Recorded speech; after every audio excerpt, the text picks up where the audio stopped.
Dari modal Rp20.000 sampai omzet ratusan ribu per hari, kisah inspiratif pengusaha disabilitas.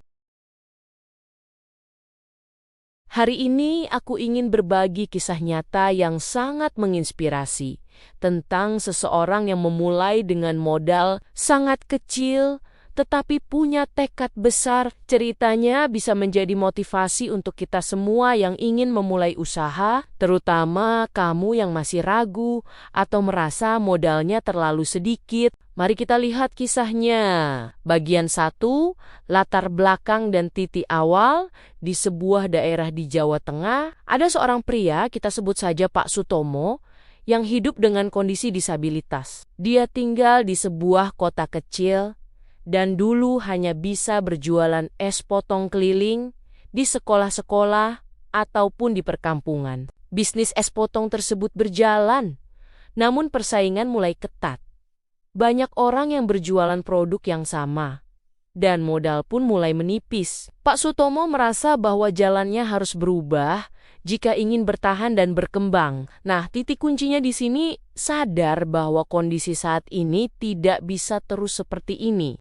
Dia memilih untuk mencoba pindah haluan ke sesuatu yang baru. Bagian yang kedua, memulai dengan modal kecil. Yang menarik, Pak Sutomo memulai usaha baru dengan modal hanya Rp20.000. Dia pakai uang hasil jual es potong untuk membeli bahan baku pertama.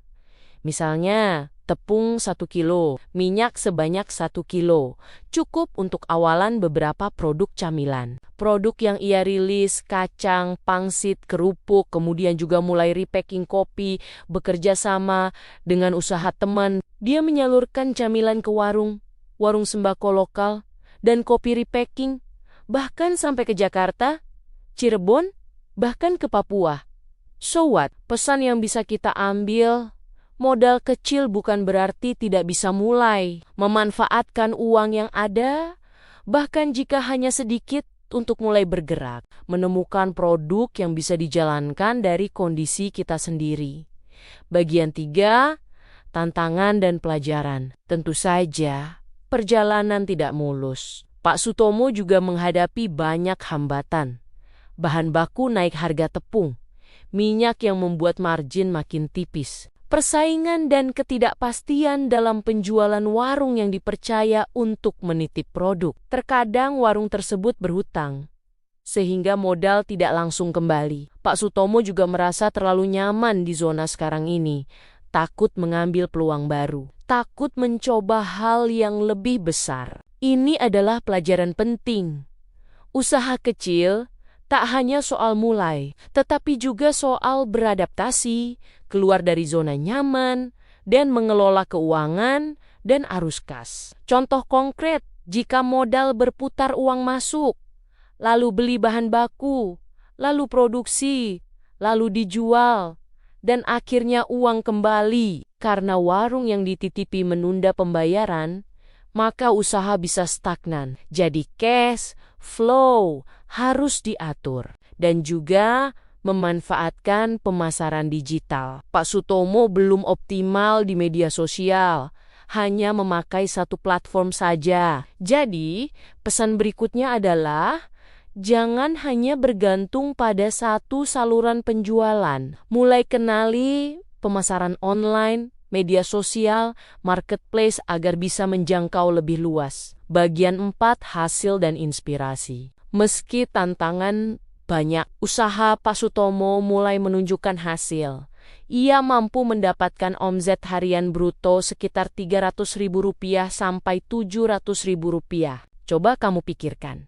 Dari modal Rp20.000 ke omzet ratusan ribu setiap hari, ini loncatan besar. Apalagi dilakukan oleh seseorang dengan keterbatasan fisik dan tantangan ekstra. Dia mengatakan juga mengambil inspirasi dari sosok besar, yakni Bob Sadino, orang yang mulai dari bawah, tidak muluk-muluk, berjuang sesuai hobi kita saja, kata Pak Sutomo. Jadi, inspirasi bisa datang dari siapa saja, dan kita bisa meniru mindset, bukan harus meniru kondisi persisnya.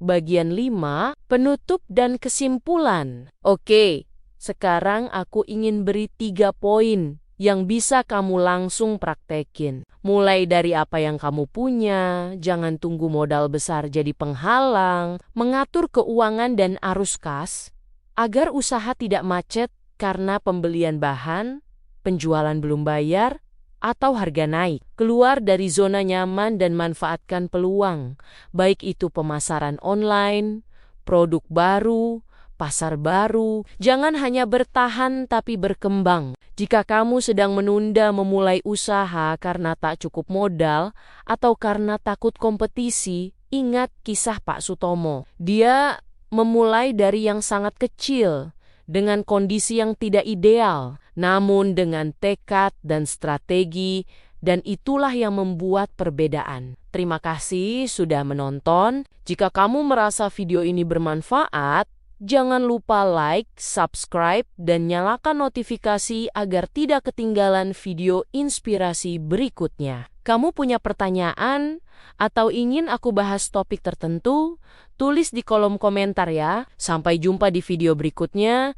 Tetap semangat dan terus ciptakan peluangmu sendiri.